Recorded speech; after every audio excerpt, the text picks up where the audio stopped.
غزوہ تبوک کا آغاز ہے۔ سن 9 ہجری کی ابتدا میں محرم اور صفر کے مہینے میں مشہور آدمی جس کی سخاوت بڑی مشہور تھی، حاتم طائی، اس کی اولاد نے ایمان قبول کیا۔ اللہ کے محبوب نے ان کی اولادوں کو آزاد کر دیا، اور ساتھ ہی ساتھ غزوہ تبوک کا واقعہ بھی پیش آ جاتا ہے کہ سن 9 ہجری ہے، رجب المرجب کا مہینہ ہے۔ اللہ کے نبی علیہ السلام نے تبوک جو کہ مدینے سے کافی دور اس علاقے میں جا کر دشمنان دین سے مقابلے کا درس دیا۔ ویسے تو اس سے پہلے جتنے جنگیں ہوئیں، جتنی جہاد کے آیتیں نازل ہوئیں اور احکامات نازل ہوئے، اور جہاں جہاں جہاد کے لیے مسلمانوں کو جانا تھا، اس سے پہلے اللہ کے نبی نے جگہ کا انتخاب نہیں فرمایا تھا کہ ہم فلاں جگہ جائیں گے اور ان سے مقابلہ ہے، اتنی تیاری کرو۔ لیکن غزوہ تبوک ایک ایسا، یوں کہہ لیجئے کہ حضور علیہ السلام کی زندگی اور صحابہ کرام علیہم رضوان کی زندگی کا وہ واحد تنگ دستی اور کٹھن اور تکلیف دہ سفر تھا کہ جس کے بارے میں رسول اللہ صلی اللہ علیہ وسلم نے پہلے ہی سے مجاہدین کو، مسلمانوں کو تیار کر دیا اور کہا کہ اب ہم تبوک کی طرف جائیں گے۔ آپ یوں سمجھ لیجئے کہ گرمی کے ایام تھے اس وقت بھی، اور آج بھی جس طرح گرمی کے ایام چل رہے ہیں، اور ہمیں یہاں سے لاہور کی طرف جانا ہو، تقریباً 1000 سے 1200 کلومیٹر ہے، اور سفر کے لیے ہمارے پاس گھوڑے بھی نہیں، خچر بھی نہیں، ہاتھی بھی نہیں، اونٹ بھی نہیں، کسی کو پیدل چلنا ہے، ایک ایک سواری پر 2 افراد کو جانا ہے۔ یوں سمجھ لیں یہاں سے لے کر ہمیں لاہور تک بائک پر جانا ہے، تو ہماری کیفیت کیسی بن جائے گی کہ راستے میں کتنی گرمی ہوگی، کیا کچھ ہوگا، کیا کچھ ہم اپنی زندگی میں دیکھیں گے۔ تو ایسا ہی معاملہ صحابہ کرام علیہم رضوان پر آیا۔ صرف جانا نہیں بلکہ راستے میں رکنا تھا، زاد راہ لینا تھا، کھانے پینے کی اشیاء، سفر، اور سفر کے ساتھ جہاد کا سامان، جنگی لباس، آلات، تلواریں، نیزے، کچھ بھی نہیں۔ اللہ کے نبی علیہ السلام منبر رسول پر جلوہ فرما ہوتے ہیں اور یہ اعلان کرتے ہیں کہ ہے کوئی اللہ کو قرض دینے والا، ہے کوئی اسلام کے لیے اپنا مال قربان کرنے والا۔ صحابہ کرام علیہم رضوان نے جب یہ اعلان سنا تو اپنے گھروں کی طرف چل دیے۔ صدیق اکبر رضی اللہ تعالی عنہ غزوہ تبوک کے موقع پر اپنا سارا گھر کا سامان، یہاں تک کہ اپنے کپڑے بھی پیک کر کے مجاہدین کے لیے لے کر آتے ہیں، اور ایک چادر اوڑھ لیتے ہیں اور بٹن کی جگہ پر کانٹے لگا لیتے ہیں۔ فاروق اعظم رضی اللہ تعالی عنہ اپنے گھر کا آدھا سامان لے کر آتے ہیں کہ اس وقت آپ کو تجارت میں، کاروبار میں بڑا پروفٹ ہوا تھا، تو آپ نے یہ خیال کیا کہ یہ 40,000 کا جو درہم ہے،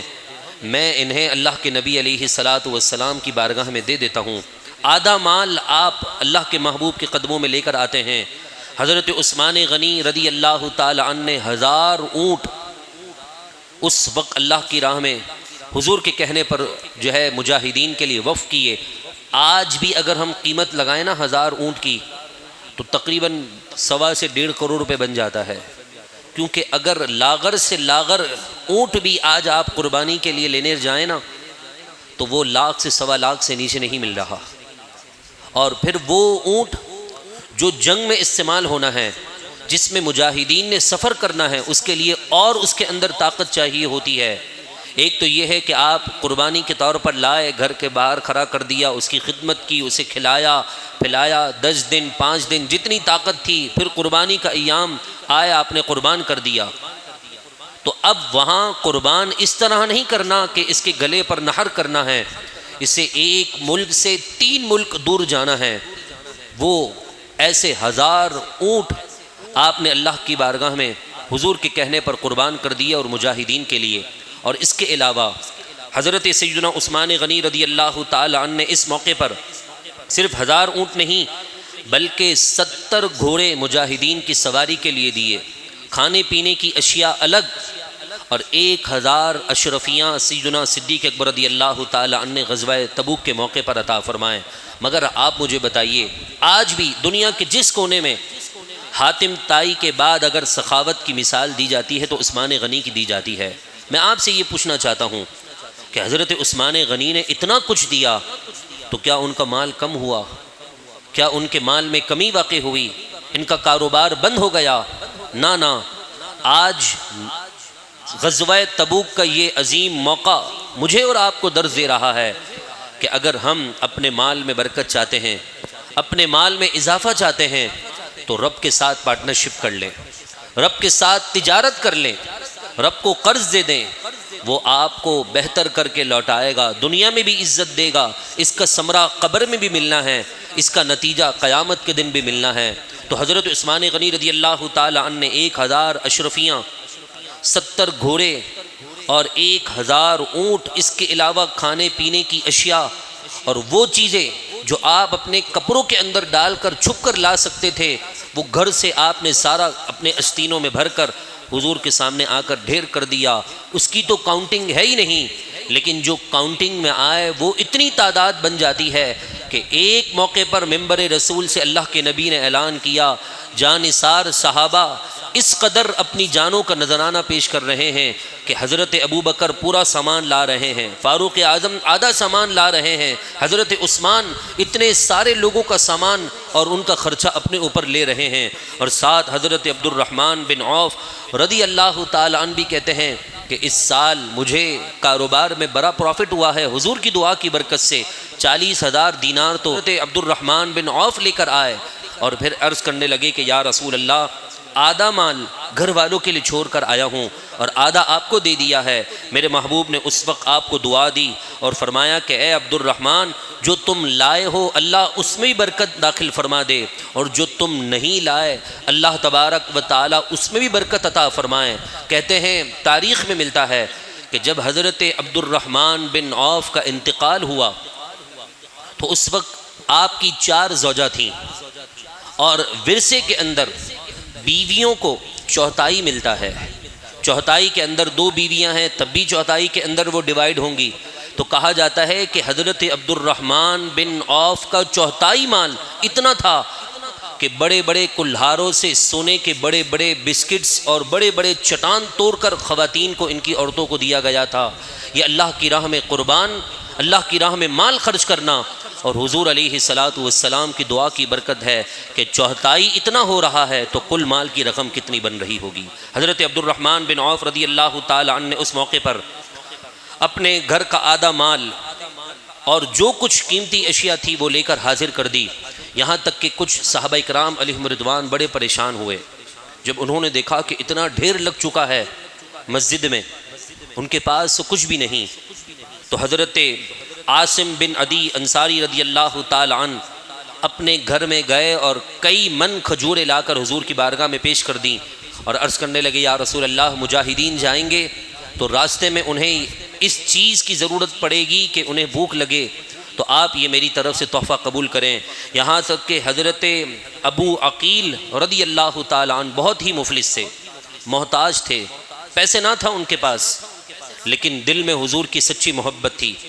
انہوں جب یہ اعلان سنا تو باہر نکل کر ایک مزدور کے ساتھ مزدوری میں لگ گئے اور کہا کہ مجھے دن کے آخر میں جو مزدوری ملے تم مجھے وہ دے دینا جو میرا حصہ بنتا ہے۔ اللہ کی راہ میں دینے کے لیے انہوں نے پورا دن مزدوری کی اور پانی بھر بھر کر اپنے مالک کے کھیت میں ڈالتے رہے۔ جب دن کا آخر ہوا تو اس نے 2 سا یعنی آپ سمجھ لیجئے 1.5 کلو کے قریب کھجور دی اس کی اجرت کے طور پر۔ تو حضرت ابو عقیل رضی اللہ تعالی عنہ نے 1.25 کلو کھجور گھر کے لیے اور اس میں سے جو بچا تھا 1.25 کلو وہ اللہ کے محبوب کی بارگاہ میں آ کر رکھ دیا اور کہا کہ یا رسول اللہ، محتاج ہوں، مفلس ہوں، غریب ہوں، لیکن آپ کے اپنے سینے میں آپ کی محبت سب سے زیادہ پاتا ہوں، بس میرے دل نے گوارا نہ کیا کہ حضور میرے محبوب میرے آقا اعلان کریں اور میں کچھ نہ دے سکوں، اس لیے میں نے دن بھر کی مزدوری یہاں لگا دی ہے اور کچھ اپنے گھر والوں کے لیے چھوڑا ہے تاکہ گھر والے بھی آج کی اس مزدوری سے کچھ نہ کچھ اپنا پیٹ بھر لیں۔ حضرت ابو عقیل کہتے ہیں حضور علیہ الصلاۃ والسلام حضرت عثمان سے بھی خوش ہوئے، حضرت عبد الرحمن سے بھی خوش ہوئے، صدیق اکبر سے بھی خوشی کا اعلان کیا، فاروق اعظم سے بھی خوشی کا اعلان کیا، لیکن یہ جو 1.25 کلو کھجور لانا حضور کو اتنا پسند آیا کہ میرے محبوب مسکرا کر آپ کے دندان مبارک بھی دکھنے لگے، اور کہا حضرت بلال کو بلا کر یا کسی خادم کو بلا کر کہا کہ ابو عقیل کی آئی ہوئی کھجوریں سارے مال کے اوپر رکھ دو کہ یہ اتنا برکتی مال ہے کہ اس کی برکت سے پھر اب ہمیں آگے کسی اور چیز کی ضرورت پیش نہیں آئے گی۔ لہذا اللہ کی راہ میں دینے کے لیے نا لاکھوں نہیں دینا پڑتا ہے، آپ کی نیت دیکھی جاتی ہے۔ آپ کی نیت ہے، آپ کے پاس 5 روپے ہیں، 10 روپے ہیں، آپ چھپ کر اللہ کی راہ میں دے رہے ہیں، اور آپ کے پڑوس میں بیٹھا ہوا شخص 1000 روپے نکال کر ڈال رہا ہے، آپ اس کی نیت پر شک نہ کریں، لیکن ہو سکتا ہے کہ آپ کے اخلاص کی وجہ سے اللہ تبارک و تعالی اس 10 کو قبول فرما لے، اور دینے والا جو برابر میں ہے اس کی نیت بھی اچھی ہو تو اس کا بھی عمل قبول۔ لیکن ایک اینٹ بھی اگر مسجد کو دے دی جائے نا تو اس ایک اینٹ کے بدلے بھی اللہ قیامت کے دن ایک محل عطا فرما دیتا ہے۔ آج ہمارے گھروں کا حال اور ہمارے ملک کا حال آپ کے سامنے ہے، چن چن کر بندوں کو اٹھایا جا رہا ہے۔ اچھا ہو رہا ہے کہ جنہوں نے وطن عزیز کا نام بدنام کیا ان کے ساتھ ایسا ہی ہونا چاہیے، لیکن میرا ایک سوال اس سے بڑھ کر ہے کہ آج اگر CCTV فوٹیج دیکھ کر یا کسی کی ویڈیو دیکھ کر آپ بندے اٹھا رہے ہیں، اچھا کر رہے ہیں، لیکن یہاں جو لوگوں کو لوٹ مار کرنے والے بڑے دندناتے پھر رہے ہیں، ان کی CCTV فوٹیج آ جاتی ہے کہ فلاں چوک پر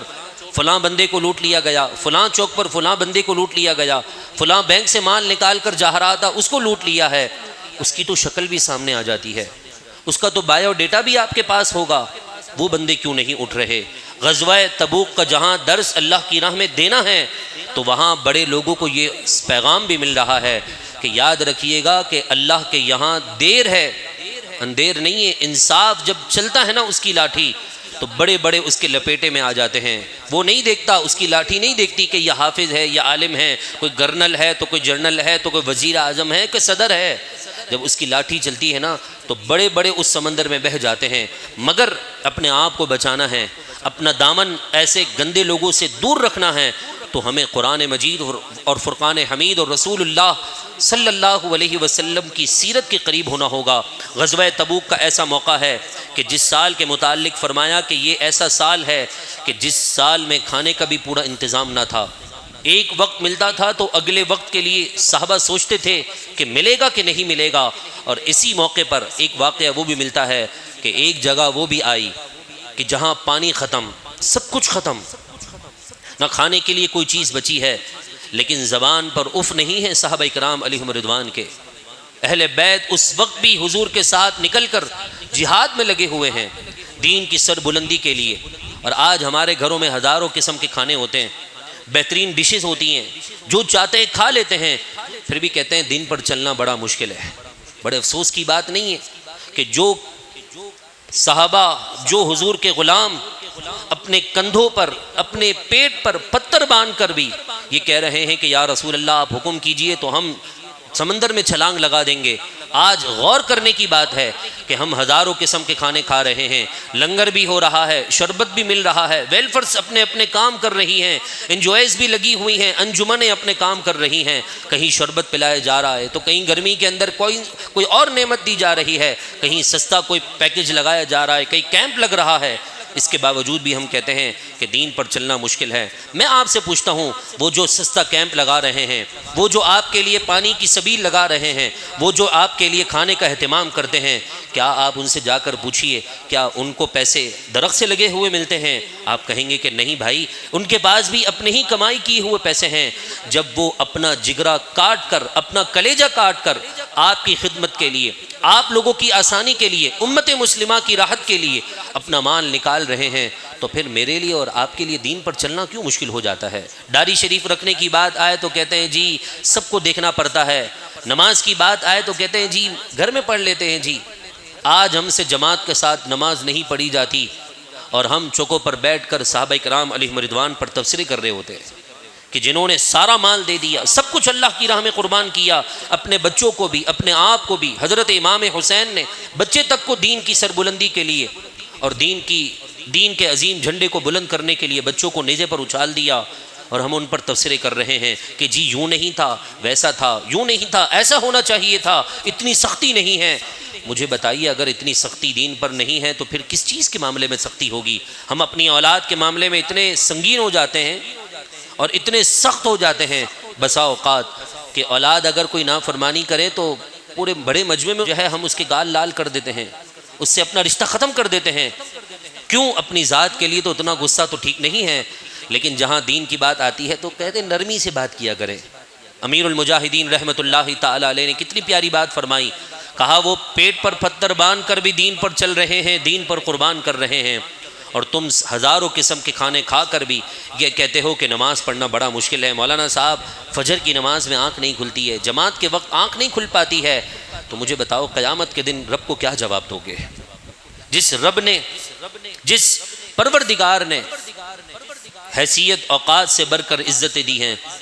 آج اسی عزتوں کو دین پر قربان کرنے کی بات آتی ہے تو ہمیں اپنی عزتوں کی، اپنی پگڑیوں کی، اپنی ٹوپیوں کی، اپنے خاندان کی کہ جی میرا خاندان فلانا ہے، ہم تو یوں کرتے تھے، بیک گراؤنڈ ہمارا یہ ہے، سارے خاندان کے قصے کہانیاں چھوڑ کر دین کی طرف آؤ۔ حضور علیہ السلام کے واقعات اپنی اولاد کو سناؤ۔ اپنے خاندان کے واقعات سنانے سے کوئی فائدہ نہیں ہوگا کہ میرے دادا نے یوں کیا تھا، تمہارے ابو نے یوں کیا تھا، تمہارے دادا یوں کرتے تھے۔ یہ بتاؤ کہ صدیق اکبر نے کیا کیا تھا، یہ بتاؤ کہ فاروق اعظم نے کس طرح مال خرچ کیا تھا، یہ بتاؤ کہ عثمان غنی کی سخاوت کیا تھی، یہ بتاؤ کہ حضرت علی رضی اللہ تعالیٰ عنہ کس طرح اپنی ہتھیلی پر اپنی جان کو رکھ کر دین کے لیے نکلتے تھے۔ یہ واقعات بتانے سے وہ اولاد آپ کی فرما بردار بنے گی، دین پر چلے گی، اس کے لیے دین پر چلنا آسان ہوگا۔ کبھی وہ ریٹرن میں یہ نہیں کہے گی کہ بھائی دین پر چلنا بڑا مشکل ہے۔ غزوہ تبوک کا موقع جسے جیش العسرہ کہا جاتا ہے، سب سے تنگی والی جنگ، سب سے تنگی والا سال، جسے خود رسول اللہ نے یہ کہہ دیا کہ یہ ایسا سال ہے کہ جس سال میں ایسے مسلمان بھی تھے جو جہاد پر جانا چاہتے تھے لیکن ان کے پاس سامان نہ تھا۔ وہ حضور کے دربار میں آ کر عرض کرنے لگے، یا رسول اللہ آپ سواری کا اہتمام کر دیجئے، ہم آپ کے ساتھ چلنا چاہتے ہیں۔ میرے محبوب نے فرمایا اس موقع پر تو میرے پاس بھی کچھ نہیں۔ قرآن کی آیتوں کا نزول ہو چکا، سورۃ التوبہ اللہ کا کلام فرماتا ہے، وَلَا عَلَى الَّذِينَ إِذَا مَا أَتَوْكَ لِتَحْمِلَهُمْ قُلْتَ لَا أَجِدُ مَا أَحْمِلُكُمْ عَلَيْهِ تَوَلَّوْا وَأَعْيُنُهُمْ تَفِيضُ مِنَ الدَّمْعِ حَزَنًا أَلَّا يَجِدُوا مَا يُنْفِقُونَ۔ اور ان لوگوں پر کوئی گناہ نہیں ہے جن کے پاس سواری نہیں۔ یا رسول اللہ جب یہ آپ کے پاس آتے ہیں کہ آپ انہیں کچھ سواری عطا کر دیں اور آپ کہتے ہیں میرے پاس سواری نہیں ہے، تو اگر وہ جہاد پر نہ جا سکے اس وجہ سے ان پر گناہ نہیں ہے۔ ہاں جب انہیں منع کیا گیا کہ تم جہاد پر نہیں جا سکتے تو فرمایا قرآن نے وَأَعْيُنُهُمْ تَفِيضُ مِنَ الدَّمْعِ حَزَنًا،